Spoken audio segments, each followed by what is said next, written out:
아프지 않고 팔팔한 여러분의 인생을 응원합니다. 신규철TV 팔팔한 인생. 자, 지난 시간에 이어서 이제 새해에 지켜야 할 생활수칙 2탄. 네. 이제 오늘은 이제 관절에 대한 얘기입니다. 관절. 이 관절 건강 하면은 또 우리 어르신들이 엄청 관심이 많고 공부해야 되는 그런 부분인 것 같아요. 맞죠? 맞습니다. 예. 네, 나이가 들면 관절 건강에 적신호가 켜지는 건 어떻게 보면 어쩔 수 없는 자연의 섭리인데 한 살 이제 더 먹은 만큼 더 관리해서 튼튼한 관절 지켜보시기 바랍니다. 자, 그럼 구독과 좋아요 꾹꾹꾹 누르고 시작하겠습니다.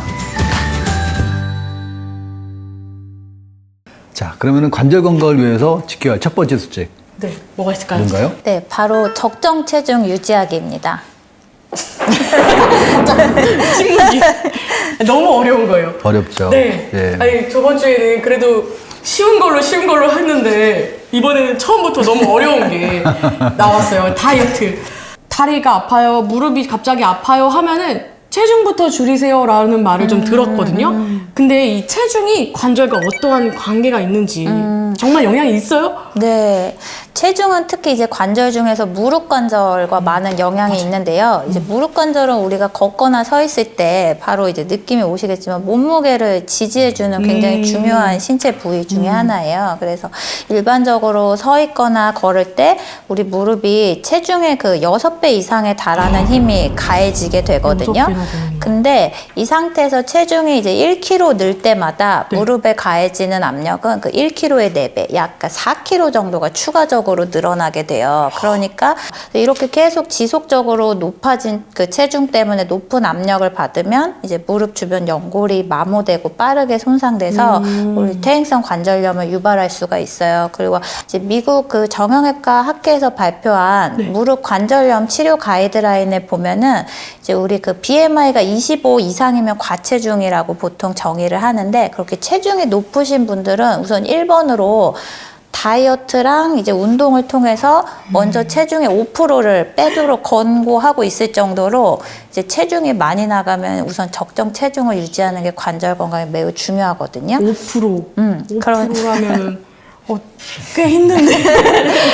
그러니까 힘든데요. 조금씩이라도 이렇게 체중을 감소해라 이렇게 말씀하신 거 맞죠? 네, 안 하실 거면 조금이라도 빼시는 안 하느니 조금씩이라도 빼라 그렇죠. 이렇게. 네. 네, 유수 씨, 네. 몸무게가 40kg 돼요? 그 정도 될까요? 네. 근데 그 40kg가 생각하면은 이제 4배잖아요. 네. 160kg를 무릎에다 이고 다니는 거예요.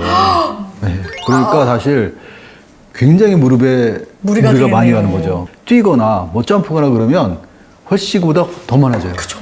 그러면은 이제 40kg 이제 몸무게가 실제로는 뭐 한 200kg, 300kg짜리를 들고 다니는 거나 마찬가지이기 때문에 그만큼 살을 빼는 게 굉장히 중요합니다. 중요하구나. 네. 뭐 안 된다라고 생각을 하지 마시고 죽게 살기로 빼야 돼요. 같이 노력합시다.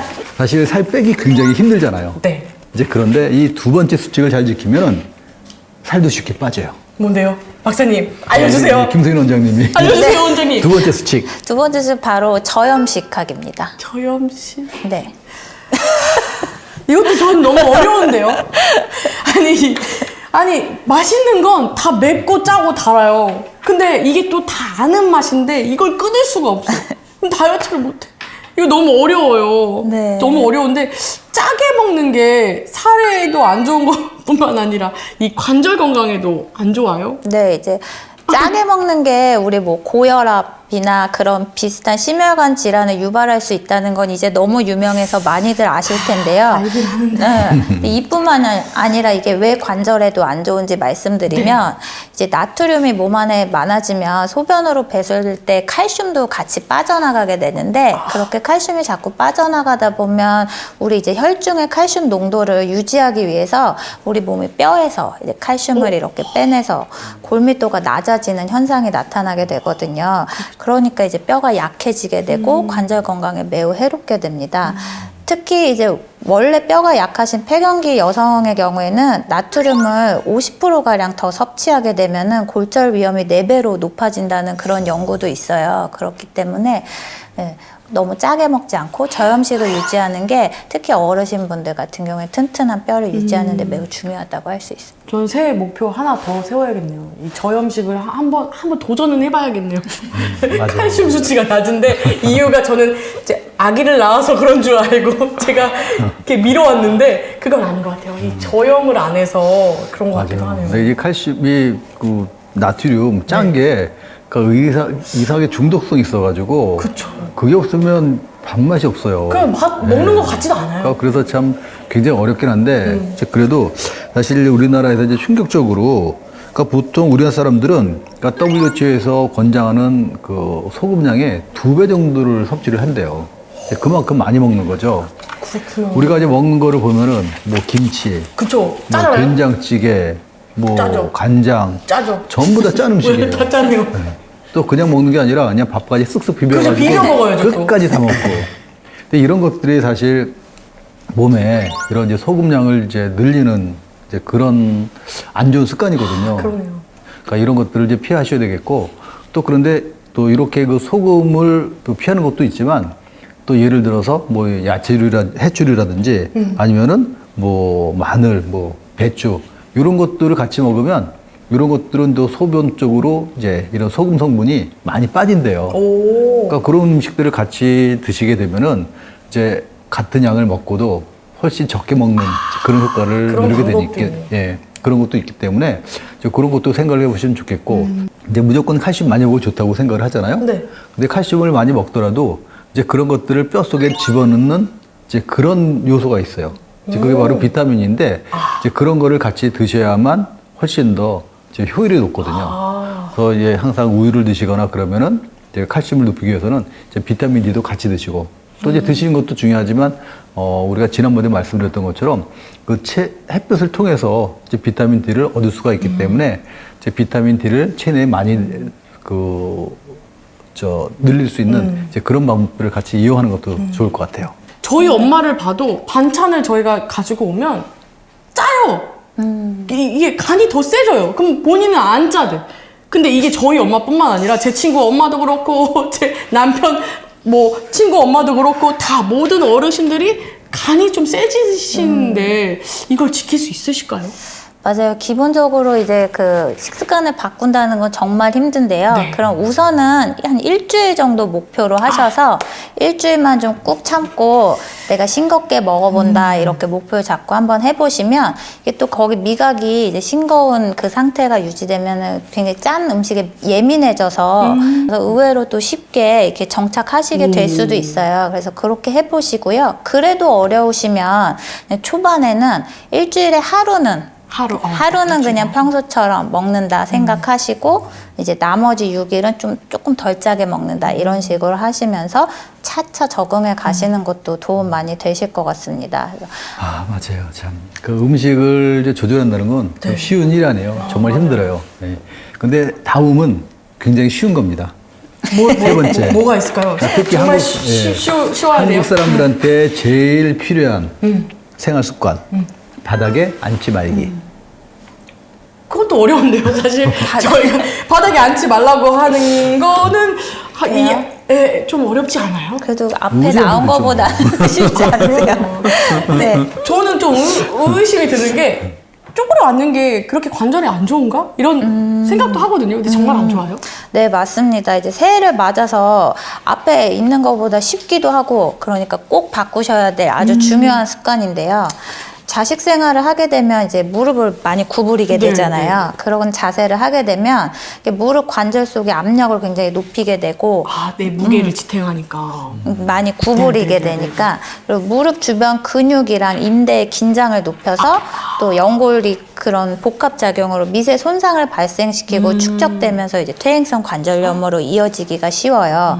그래서 가급적이면 바닥에 앉지 마시고 이제 소파나 의자에 앉으시고 또 이제 주무실 때도 바닥에 욕 깔고 많이 주무시는데 그러면 이제 앉았다 일어날 때 또 많이 구부려야 되니까 여건이 되면은 이제 뭐 침대를 사용하시는 게 또 좋고 이제 무릎에 앉는 쭈그리고 앉는 게 관절에도 안 좋지만 앞에 척추편, 우리 네. 척추 건강에도 안 좋아요. 이제 앉게 되면 허리도 구부러지고 마찬가지로 바닥에 누워서 생활하는 것도 또 척추에도 안 좋고 하니까 이 습관은 바꿔보시면 아주 도움 많이 되실 것 같아요. 띵동 사연이 도착했습니다. 안녕하세요. 제가 새해를 맞이해서 제가 운동을 하기로 마음을 먹었어요. 내가 또 거창한 건 아니고 그냥 저희 집이 19층인데 엘리베이터를 안 타고 내가 운동을 해야겠다라고 마음을 먹고 하루에 2번 내가 오르락내리락을 하고 있어요. 별건 아니어서 그냥 그렇게 하고 있는데 이게 또 효과는 또 좋아가지고 땀이 그냥 쫙 나고 내가 뭘 하고 있다라는 마음이 참 마음에 들더라고요. 근데 한 이틀인가 3일 후부터 내가 또 무릎이 아픈 거예요. 그러면 건강을 위해서 내가 시작했는데 무릎이 아파. 그럼 내가 어떻게 해야 되는지 박사님들이 알려주세요라고 하셨는데 맞아요. 이게 나는 건강하려고 막 올라갔는데 아파. 그럼 멈춰야 되잖아요. 맞죠? 맞아요. 멈추는 게 맞죠? 사실 그래서 네 번째 건강 수칙이 무리하지 않고 적절한 운동하기입니다. 건강한 관절을 위해서 꾸준한 운동이 좋다는 건 많이 아시는데 결국 이 적절한 게 어떤 건지 고민하시는 분들이 정말 많아요. 근데 결론은 이게 결국 적절하다는 거는 내 몸에 적절한 운동은 내가 느끼는 통증이 지표가 되어준다고 생각하시면 우선 됩니다. 이 통증이라는 거는 이제 운동을 함으로써 주변에 우리 연부 조직이라는 칭해지는 연골, 힘줄, 인대 이런 것들이 손상되고 있다는 걸 알려주는 일종의 신호거든요. 주변 근육이 좀 아프고 그런 게 신호다라는 거죠. 그렇죠. 그렇기 때문에 이 신호가 발생하기 전의 강도가 내 몸에 적절한 운동이라고 보시면 되고요. 그래서 사람마다 이제 구체적인 강도는 다르지만 일반적으로 무리 없이 하실 수 있는 좋은 운동은 이제 대표적으로는 평지 걷기, 실내 자전거 이런 것들이 이제 관절에 큰 부담을 주지 않으면서 이제 어느 정도 근력과 유산소 운동이 되는 운동이라고 볼 수 있고 사연 주신 분도 마찬가지로 이렇게 계단을 오르고 내려가는 거는 특히 무릎 관절에 부담이 매우 많이 되니까 이런 거보다는 평지 운동, 제자리 걷기, 그다음에 무릎을 많이 구부리지 않는 실내 자전거 운동 이런 것들이 하시는 게 좋으실 것 같아요. 그러네. 네. 쉽게 따라서 할 수 있는 운동 또 어떤 게 가장 좋은 운동인지 이제 그거는 리핏 TV 들어가서 보시면 이제 자세히 보실 수 있고 또 리핏 홈트에 들어가시면 또 실시간으로 운동할 수가 있으니까 들어가서 같이 보시면 좋겠습니다. 마지막으로 이제 제일 중요한 거는 또 항상 또 나와요. 이게 뭔데요? 제일 우리가 지켜야 되지만 이제 지켜지기 힘든 것 그리고 많은 사람들이 다 알고 있는 것 바로 또 금연과 금주입니다. 이 금연과 금주 이거 지난 시간에도 척추 건강에 안 좋았는데 이 관절에도 안 좋아요? 네, 척추에도 안 좋았지만 관절에도 안 좋은데요. 특히 이제 대표적인 예시 몇 개 말씀드리면 과도한 음주는 고관절 질환인 이제 대퇴골두 무형성 괴사라는 병을 유발하는 주요 원인 중에 하나예요. 이거 이제 간단히 말씀드리면 이제 혈액순환 장애 때문에 이제 고관절에 충분한 혈액을 공급받지 못해서 뼈 조직이 이제 괴사하는 질환인데요. 쉽게 말하면 이제 고관절이 썩는다고 보시면 돼요. 그래서 피가 안 들어가서. 알코올로 이제 혈중 콜레스테롤이랑 중성지방 농도가 높아지면 또 혈액이 쉽게 응고돼서 혈액순환 장애도 생기고 이제 혈관이 막히고 이러면서 혈액이 차단돼서 이제 골 괴사가 이어지게 됩니다. 근데 이게 심하면은 나이에 상관없이 수술을 할 정도의 심각한 병이기 때문에 수술도 해요? 이런 과도한 음주는 지양해 주시는 게 좋고요. 안 하시는 게 좋고요. 또 흡연도 마찬가지로 척추에서와 마찬가지로 이제 관절 질환에도 악영향을 미치게 되는데 골다공증을 특히 유발하고 악화시킬 수도 있고 이제 니코틴, 카드뮴 같은 담배 유해 성분은 칼슘 흡수를 방해하고 뼈를 생성하는 조골세포 기능을 억제하기 때문에 특히 모든 연령층 안 좋지만 특히 폐경기, 중장년 여성은 더욱 주의하시는 게 좋고 어르신분들은 뼈 건강을 위해서 삼가하시는 게 좋겠습니다. 제가 정리를 한번 다시 해볼게요. 네. 관절 건강을 위해서 꼭 지켜야 할 생활수칙 5가지. 1. 적정 체중을 유지하기. 2. 저염식하기. 3. 바닥에 쪼그려 앉지 말기. 4. 관절에 좋은 운동을 규칙적으로 꾸준히 하기. 그다음 O 담배 끊고 술 끊고 다 금주구면 하시길. 맞나요? 네, 맞습니다. 네. 자, 우리 구독자님들 꼭 실천해 보기를 이제 바라고요. 네. 그 코로나가 작년에 이어서 올해도 계속 이어지고 있습니다. 맞아요. 이 코로나 때문에 참 밖에 나가기도 힘들고 집에 와 있다 보니까 따분하고 네. 또 그냥 가만히 있다 보니까 온몸 굽고 관절 굽고 체중 살찌고. 불고 맞아요, 살찌고 여러 가지 안 좋은 상황 계속 이제 처할 수 있는데요. 또 그렇다고 계속 우리가 죽치고 이제 좌절만 하면 안 되잖아요. 맞아요. 그러니까 오늘 알려드린 여러 생활 수칙 꼭 지켜주시고 꼭 집에서도 할 수 있거든요. 네, 맞아요. 하다 보면 훨씬 더 몸도 가볍고 또 허리 건강, 관절 건강 이제 지킬 수 있으니까 너무 어렵게 생각하지 마시고 한 걸음 한 걸음 잘 해보시기를 이제 바랍니다. 네. 자, 오늘 방송은 여기까지 하고요. 구독과 좋아요 꾹꾹꾹 누르고 다음 주 또 뵙도록 하겠습니다. 감사합니다. 감사합니다.